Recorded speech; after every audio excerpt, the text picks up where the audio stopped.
Okay, so I thought I'd get, whoops, sorry. I thought I'd, oh my God. I thought I'd get back to this one. I decided what I'm going to do. I'm going to, this is fun. I'm going to, I've actually got the camera up as high as it will go, hoping, you know, to tell another story and you can see me. But we're going to do back bends and, or something. So I decided what I'm going to do on this, and I'm really hoping it doesn't come out cheesy. I'm hoping I'm able to get a deeper level on it. But it's going to start off kind of like I feel like a typical project, which I don't, or a typical, or a mediocre, sorry, not typical, didn't mean that, mediocre painting about abuse. Kitty. Kitty's on the other side of the door having a meltdown. Usually he's on cue. Missed that one. Anyway, mediocre, blah, blah, can't remember. So what I'm going to do is add, I'm going to start with oranges. I'm going to add orange in different sections and then move the canvas around so it spreads. And there he is. And then I'm going to add reds on top of it with Niobe Gilp. So once again, we're adding another layer of color, or adding a layer of color that will be affected by light in a totally different way than the flat gesso and then the ebony or the oil pastel. So it's going to add that layer, but what I'm looking for is a deeper emotional level. Fingers crossed I get it. I just got out of the shower because I just got out of the shower and was thinking about this.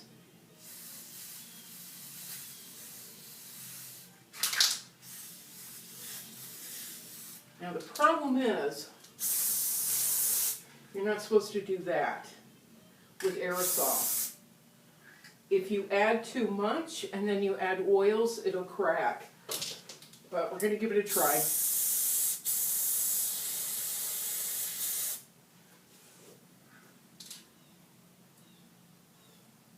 Maybe what I'll do, I'm not.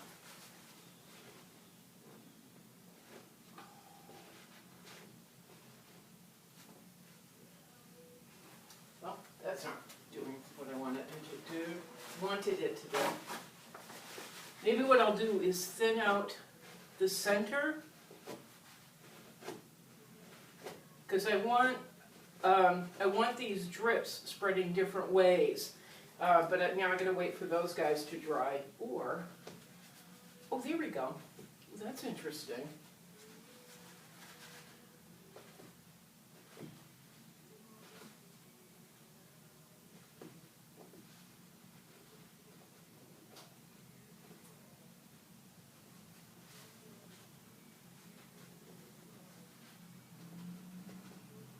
Sorry, I'm thinking. Once again, thinking on the fly, working on the fly. All right, I'm going to let that dry. I've now created little divots in the paint strips coming out this way, which I think are kind of interesting. And I don't just want to do this work.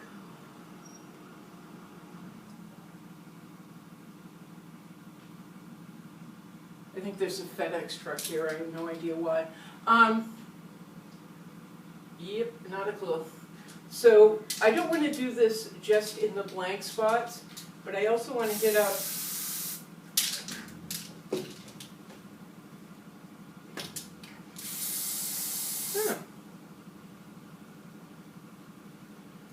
It is FedEx, and I didn't get to wish that guy good day.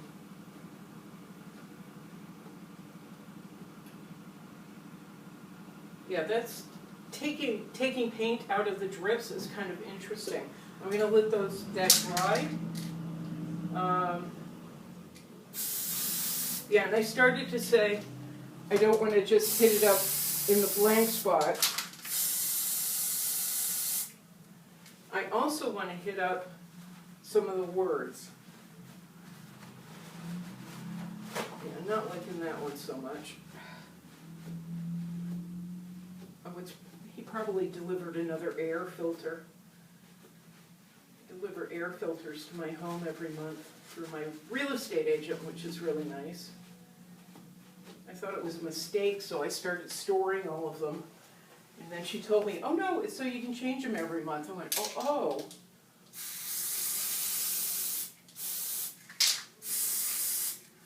Oops. Covered a punctuation mark, and that's an oil crayon. That's not going to fly. Let's try this. So while I'm doing this, I want to finish my story about the sexual assault from my karate teammate, because I forgot something. He punched me in the face for the third time. That was 3 warnings, and I don't let stuff like that go. That's when I pounded him into a wall. He said I broke his nose. Well, dude, you'd already broken mine. So quit your crying. I didn't cry about it. My nose was broken I don't know how many times in karate. Shoved up into the nasal cavity. I didn't cry. Pulled it out. Went back to work. Went back to sparring. You want to be a tough guy, you got to take the punches.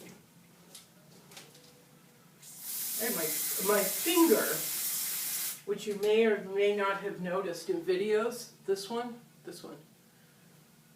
is really in a weird shape. And that's because I was fighting a white belt, and she was super arrogant. And I was fighting a black belt, rather. I was, I think, a yellow belt, so I hadn't been at it that long. And she busted that finger. And I didn't have insurance. So I set it myself. Did not do a spectacular job, but set it myself. And bought a splint at CVS or something. And then I had to learn, Then I had to learn how to fight literally with one hand behind my back. And I did that for, I don't know how many months. Stepped into the ring, hand behind my back like this. But I also had to learn to fight with my feet, which I was terrible at. I eventually got my kicks to about where I could stretch all the way out and, you know, not like Michelle Kwan over my head kind of stretched out, but high enough where I could kick a 6-foot male, 6 or 6'2" male in the head. Or anyone, because that woman that I fought at a woman that I fought at a competition was 5'11", 6 feet, somewhere in there.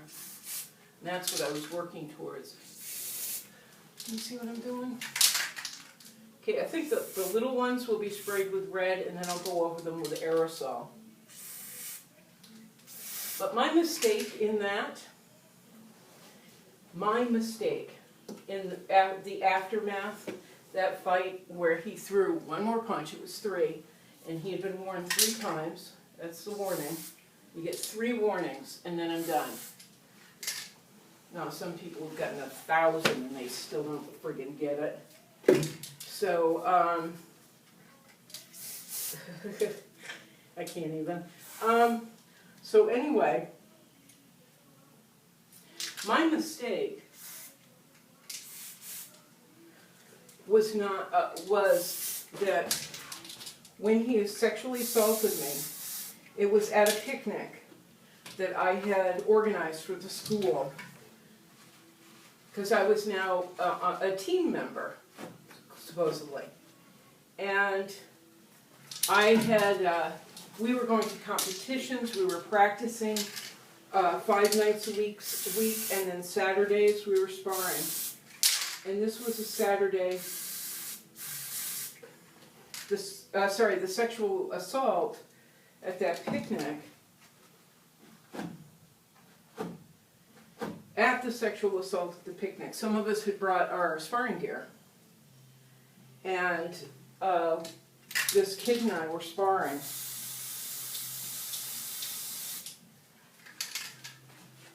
And grappling. I didn't want to put on my helmet because I thought we could grapple. He knew that I was grappling with guys that were training for the UFC circuit. Lower level, but still training. So, anyway, he had me on the ground, because that's part of grappling. It is the major part of grappling. If you don't stand up, you know, or you get put down, then that's where you go. So I'm on the ground. I can't even say it nicely. He climbed on top of me, pinned my arms down, and dry humped me in front of the entire school. And my son. All the kids, all the parents, the instructor, everyone, all my teammates. And he laughed the entire time he was dry humping me. He was roughly 250, 275, somewhere in there. And I couldn't get out of it. I mean, no matter what I did, no matter how much practice or how much grappling I've done, there's certain people you can't get them off you. I couldn't scramble out from underneath. I could do nothing. He was laughing. A couple of the younger guys were laughing. He got off of me, and he said something like, "Yeah, that was just a joke." As I was getting up, he pushed me to the ground again.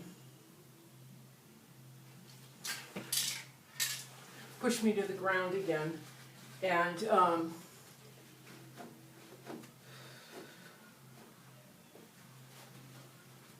put me in doggy position.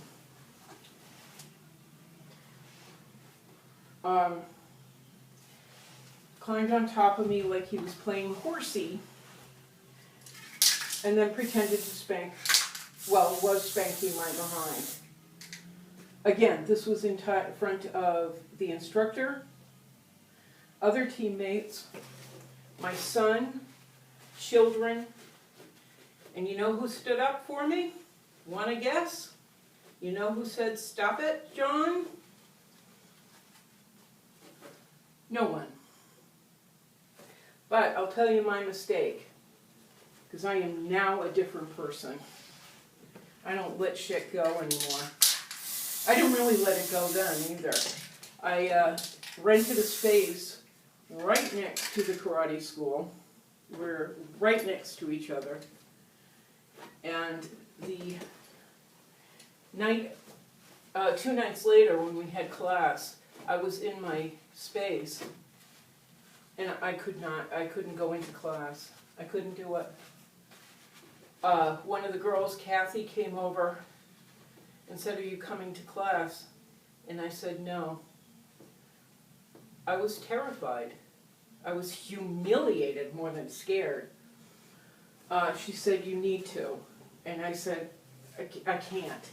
And she said, "Well, I'll go talk to Bob and Tom and see what they can do." No one ever came over. No one ever talked to me. And I left. And I never should have done that. If that had happened today, I would have walked back in that fucking studio and stood right in the middle of the floor. Where's the camera? There it is. I would have stood right in the middle of the floor. Back then, I didn't know how to do that. Pace your rage. Have courage. I didn't know how. I was angry. I was humiliated. And I didn't know what to do. And I was certain someone in the school would stand up for me.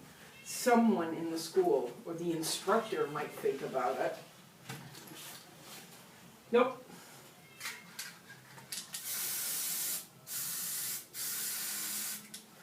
Maybe he was trying to be all zen-y, like, you know, your problems are your problems, and I don't have to get involved because Buddha says blah blah. Or not Buddha, I don't mean that. It's just, I run into that. It's just whatever. It is what it is. But that was my fault. And now I'm a totally different person, in part because of it.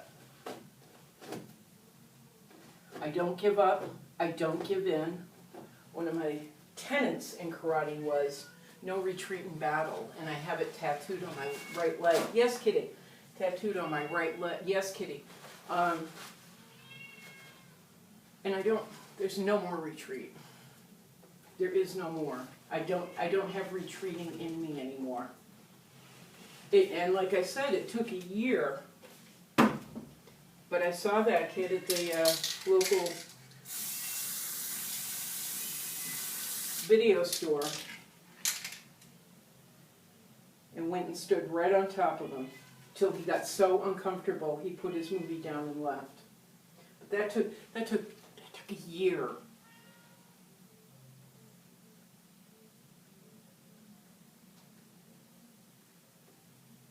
What a waste. I was a good fighter too.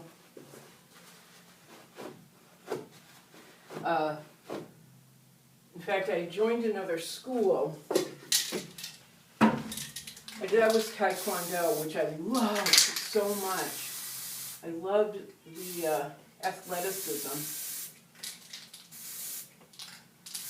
But then I joined a Tung Soo school, which is the auntie to Taekwondo. They're both Koreans. They're both Korean martial arts. Taekwondo is more the sport, and Tung Soo Do is more the art. So I didn't really like it as much. I missed our basement studio with the carpet on the floor and the smell of sweat. I missed it so much. But I came out #1 in my school. In my division, in every tournament we went to. I once fought a woman who was several belts lower than me, and we were the only two in that class fighting that day. And she looked at me like, I'm gonna die, and I said, don't worry, don't worry. I found out her level, I felt her level, and I played to that level, and I hoped I did. And the instructor came up to me later and said, thank you for that. It helped her to learn. And she was really sweet. And I'm not going to pummel somebody because they're weaker than me. That's not my nature. And that's just the nature we're fighting right now in the world. We're done with it.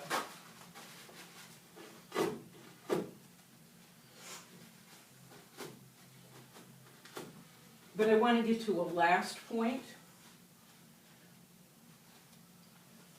If you can see. Hi. I want to get to one last point.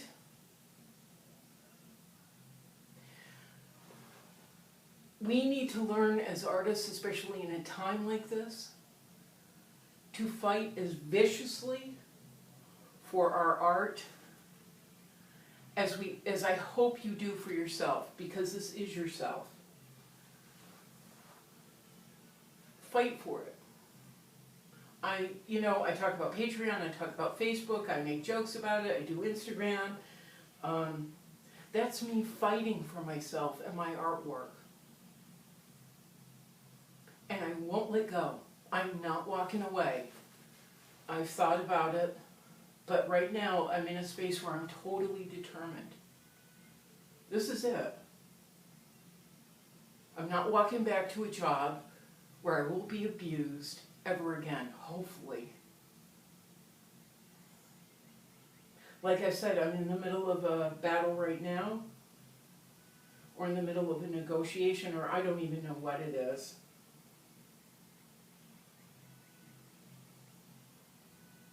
But I'm not walking away. I will never retreat. I will never retreat. So good luck with that. But this is what I want you to do. Oh God, this is I'm so old, it's so hard. What I really want you to do is take all that emotion, all your frustrations, all your fury. Oh God, that hurts. There we go.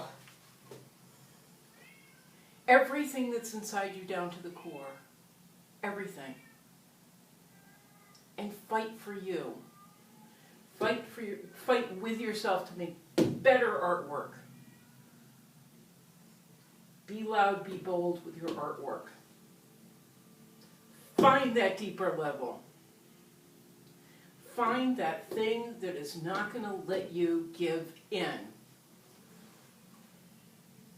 You can do it. Find that thing that makes you walk back into your own little Taekwondo studio, stand in the middle of the floor, and fight for yourself. Flink, flink, flink, flink, flink, flink, flink.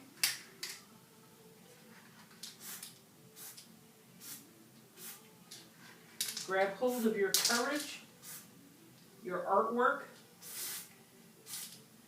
your determination, your drive. Bottle it up, put the lid on top, shake it like you've never shaken anything before. You've never shaken a 2-liter bottle of Coke before. Open the cap and let it fly.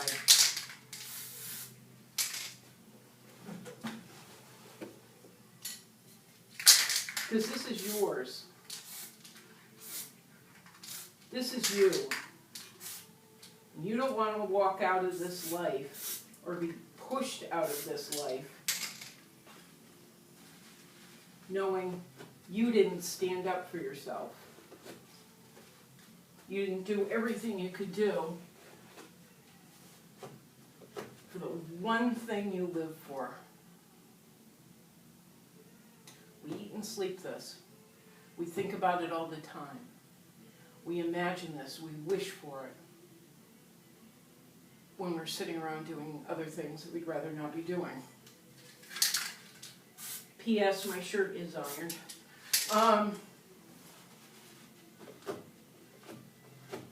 So even though we have COVID-19 and it seems like we can't make anything happen, fight for it. Find a way. Okay, I gotta get up. This is gonna be really ugly. Oh, I'm so broken. Here we go. Fight for yourself. And talk to me. I am here. We will make it happen. We will find a way. Ooh, I can't remember. Was it Miriam or somebody who wrote me a comment, or Susan, who wrote a comment on my last YouTube channel asking about Patreon? I'm so sorry. I will get back to you. I kind of forgot, and so I was writing horrible things on Trump's Twitter feed. I was very busy posting online about social issues and Trump. Anyway, time for the jingle. Ready? Patreon, #cats, meow, meow, meow. That is my jingle now. But go to Patreon if you like my YouTube channel, are even mildly entertained by me or find me helpful. You can donate, you can help support this channel and get better equipment, like a better iPad, for $5 a month on up. I have one where it's 3 payments to Patreon, and you can pick out the painting that you like. Any painting that I have in my library, a 48-inch by 48-inch, and then I have another one for 36 by 36. If you're interested in the painting, let me know. I know it's a lot of money. I know it's a lot of money.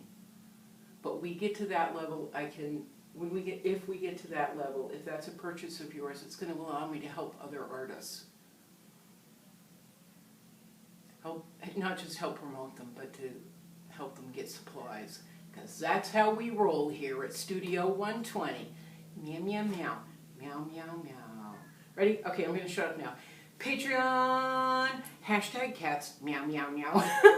Oh, this is not gonna be pretty at all. I'm so sweaty. Ciao.